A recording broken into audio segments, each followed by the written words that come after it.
Good morning, students. In our previous class, we were discussing about transfer of heat. There are three different ways in which heat can be transferred from a body to another. तीन different ways हैं जिनके through heat एक body से दूसरी body में transfer होती है. पहला है conduction, then convection and the third one is radiation. अब हम इन तीनों वेज को, इन तीनों जो हीट ट्रांसफ़र के मेथड है, वेज हैं, इनको हम डिटेल्स में पढ़ेंगे. Let us start with conduction. Conduction is the process in which transfer of heat is possible through molecule to molecule from the hot to the cold end.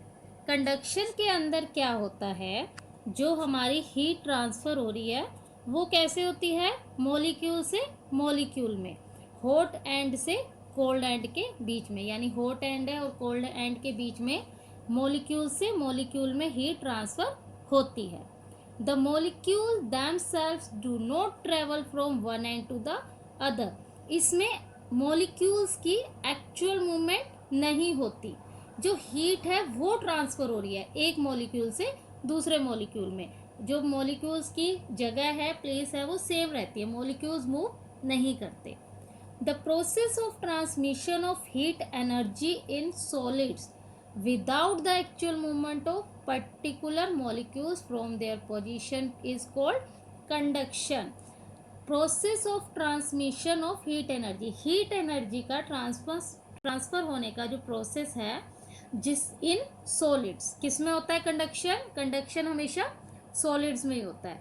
इसके अंदर अभी हमने पढ़ा था मॉलिक्यूल्स की एक्चुअल मूवमेंट नहीं होती, दे उनकी प्लेस से हीट ट्रांसफर होती है from hot end to cold end. और इस प्रोसेस को क्या कहा जाता है, कंडक्शन. उसके बाद हमारा नेक्स्ट टॉपिक है good and bad conductors of heat. Good और bad conductor of heat. Materials which conduct heat rapidly are called good conductor of heat and materials. ऐसे मटीरियल जो अपने में से हीट को रैपिडली, मतलब अपने में से हीट को पास कर देते हैं, वो गुड कंडक्टर ऑफ हीट या मटेरियल कहलाते हैं. Which do not conduct heat rapidly are called bad conductor और इंसुलेटर ऑफ हीट. और जो अपने में से हीट पास नहीं करते वो बैड कंडक्टर ऑफ हीट या इंसुलेटर कहलाते हैं. All metals and their alloys are good conductor of heat.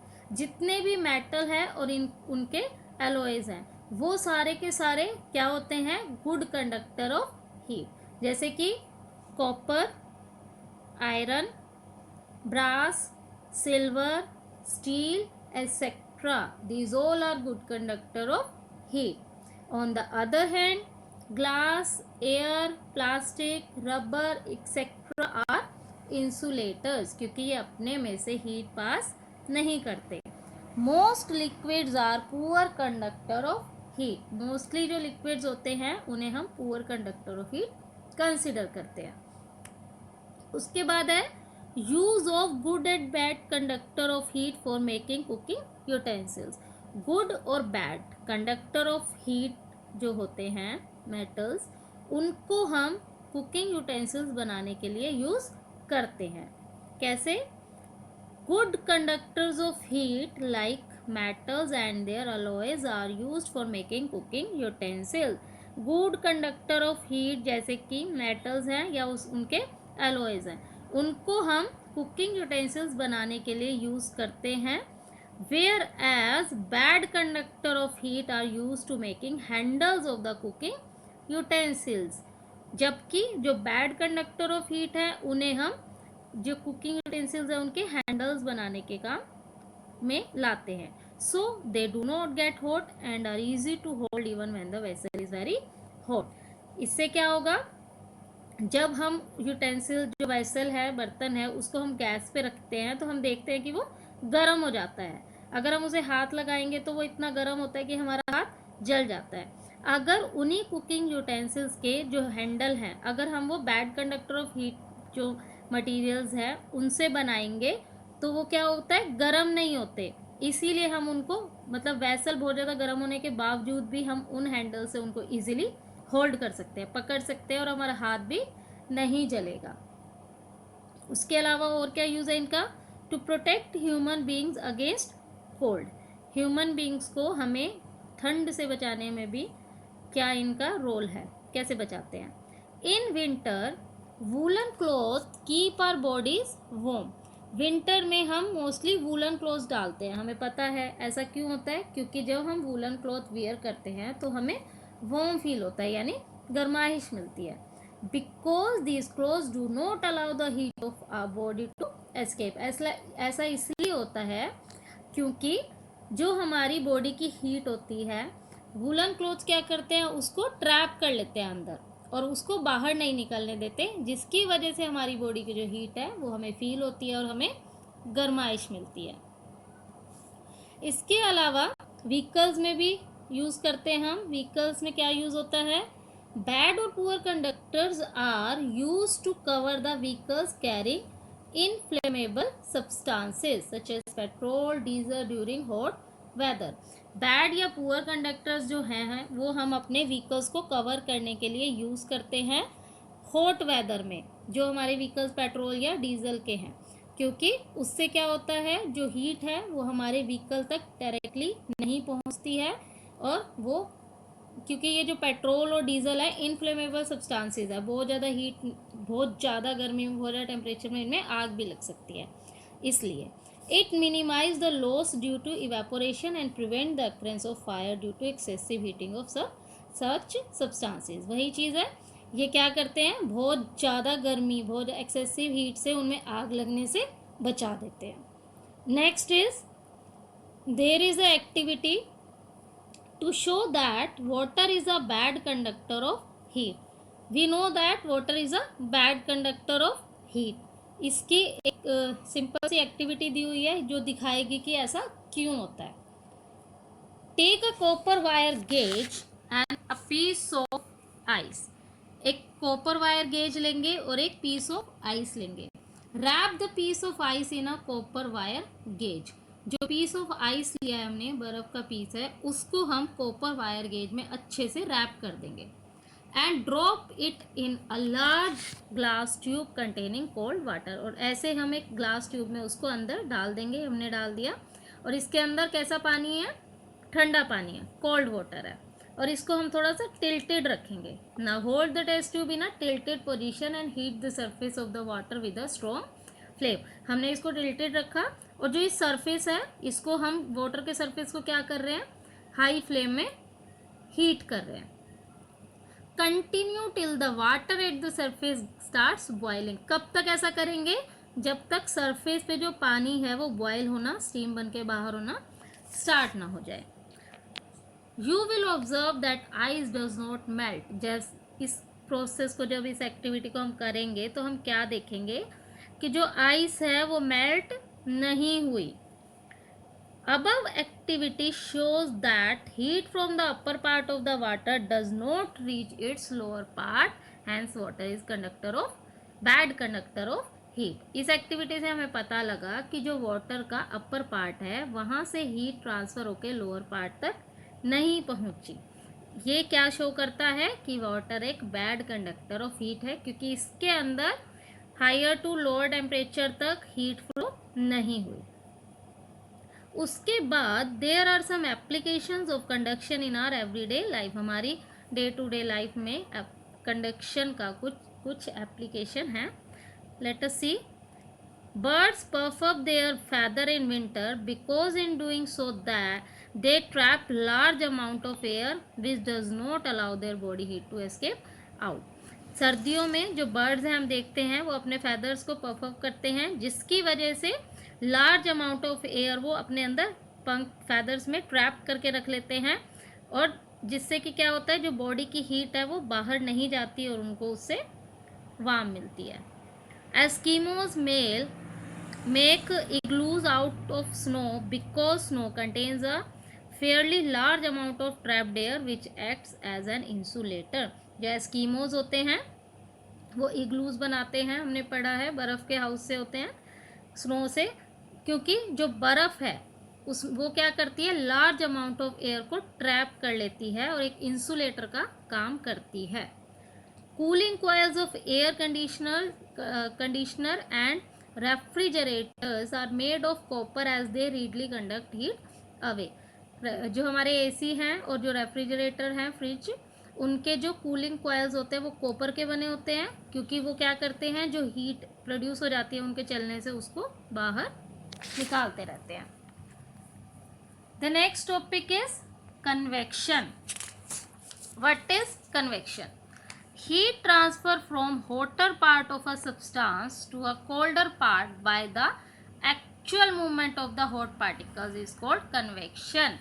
Convection में भी heat transfer होता है, but the difference is conduction के अंदर एक्चुअल मूवमेंट नहीं हो रही थी मॉलिक्यूल्स की, हॉट पार्टिकल्स की, बट कन्वेक्शन के अंदर जो हीट ट्रांसफर होती है hotter part of a substance से कोल्ड की तरफ, वो एक्चुअल मूवमेंट होती है हॉट पार्टिकल्स की, और उसे क्या कहा जाता है, convection. Liquids are and gases are poor conductors of heat. Liquid और gases poor conductor of heat होते हैं। In liquid and gases the process of heat is done by convection currents. इनके अंदर जो गैस ट्रांसफर का जो heat generate हो रही है वो किसके थ्रू होती है, कन्वेक्शन करंट के। The cyclic movement of water during the process of heating is called convection current. जो पानी की साइक्लिक मूवमेंट होती है during the process of heating के टाइम पे, वो किसकी, उन्हें क्या बोला जाता है, convection current. Next topic is, जैसे हमने पढ़ा था कि कंडक्शन का हमारे डे टू डे लाइफ में क्या यूज है, कहाँ कहाँ यूज होते हैं, ऐसे ही हम पढ़ेंगे convection currents in our everyday life. First one is ventilation in rooms. Ventilation हमने देखा है, हमारे घर में ऊपर वेंटिलेटर्स लगे होते हैं और हमारे किचन वगैरह में एग्जॉस्ट फैन भी लगे होते हैं। लेट अस सी क्या काम करते हैं, कैसे काम करते हैं। When we breathe out air, it becomes warm and hence become less dense and leaves the room through the ventilators provided near the ceiling. जब हम ब्रीथ आउट करते हैं उस टाइम पे जो एयर है वो क्या हो जाती है, वार्म हो जाती है, गर्म हो जाती है। गर्म होने की वजह से लेस डेंस हो जाती है, हल्की हो जाती है। हल्की होने की वजह से वो ऊपर की तरफ जाती है और जो हमारी सीलिंग, छत के पास वेंटिलेटर्स प्रोवाइड किए गए होते हैं उनसे रूम से बाहर चली जाती है। Same is the work of exhaust fan, जो हम किचन और रूम्स में लगाते हैं। ये क्या करते हैं, जो हॉट एयर होती है, वार्मर एयर होती है, उससे रूम से या किचन से बाहर निकाल देते हैं। Conventional current occurs in the atmosphere affecting weather. Convectional current जो एटमॉस्फेयर में अकर होते हैं वो वेदर को भी इफेक्ट करते हैं। Some parts of the Earth's surface absorb heat from the sun more rapidly than other. Earth surface का कुछ पार्ट ऐसा होता है जो दूसरे पार्ट के अकॉर्डिंगली हीट को ज़्यादा एब्जॉर्ब करता है। It crust in air being heating unevenly and convection current form. इसकी वजह से क्या होता है, जो एयर है वो अनइवनली हीट हो जाती है, यानी कि किसी कुछ जगह पर ज़्यादा हीट हो जाती है और कुछ जगह पर कम रहती है, उसकी वजह से कन्वेक्शन करंट फॉर्म होते हैं। This is more evident as the sea shores. सबसे ज़्यादा कहाँ पर होती है ये, समुद्र के किनारों पे।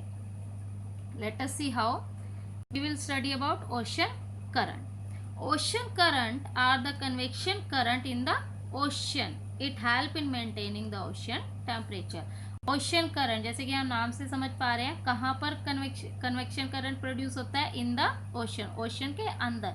इसकी वजह से क्या होता है, जो ओशन का टेम्परेचर है वो कैसा रहता है, मेंटेन करता है उसको, ना ज़्यादा रहता है ना कम। मेंटेन करने के लिए कन्वेक्शन करंट प्रोड्यूस होते हैं। उसके बाद the next topic is land and sea breeze. During the day, the land surface warms up more than sea. During the day, दिन के दौरान जो लैंड सरफेस है यानी कि ज़मीन है जो उसका सरफेस समुद्र के कंपैरिजन में ज़्यादा गर्म होता है. The air above the land warms up more than the sea. वो सरफेस ज़्यादा वार्म होगा तो जो उसके ऊपर एयर है नेचुरली वो एयर सी के कंपैरेटिव ज़्यादा वार्म अप हो जाएगी. So upward current of air is set up over the land. इसी वजह से लैंड पर अपवर्ड करंट ऊपर की तरफ करंट सेट हो जाएगा. The cooler air from over the sea flows to take the place of the air that rises. जब लैंड की जो एयर है वो हल्की होके ऊपर की तरफ चली जाएगी तो जो ठंडी हवा है समुद्र के ऊपर की वो लैंड की तरफ बहना स्टार्ट कर देगी और उस जो हमारी एयर थी वो मुंह पे ऊपर चली गई थी उसकी जगह लेना स्टार्ट कर देगी. And thus the sea breeze blows over the land. और उसकी वजह से हमें क्या फील होता है, जो सी ब्रीज है वो लैंड की तरफ ब्लो कर रही है. After sunset the land loses heat quickly but sea takes much longer time to cool and remains warm. और जब सनसेट हो जाता है थोड़ा ठंडा हो जाता है तो जो लैंड है वो एक मतलब काफ़ी जल्दी से अपनी हीट लूज कर देती है, लेकिन जो सी होता है उसको काफ़ी टाइम लगता है ठंडा होने के लिए और वो काफ़ी टाइम तक वार्म रहता है. The air above it remains warmer than the air over the land. अब क्या होता है, अब सी की जो एयर है वो वार्मर होगी as compare to air on land. इस वजह से अब क्या होगा, this causes a current of air to flow from the land out to the sea. Same उसी प्रोसेस से अब लैंड की जो एयर है ठंडी हवा वो सी की जो वार्मर एयर है उसकी जगह लेने के लिए उस तरह बहेगी, ब्लो करेगी. और इस प्रोसेस को क्या बोलेंगे, land breeze. That's all for this session. We will take other topics of this lesson in our part 2. Thank you.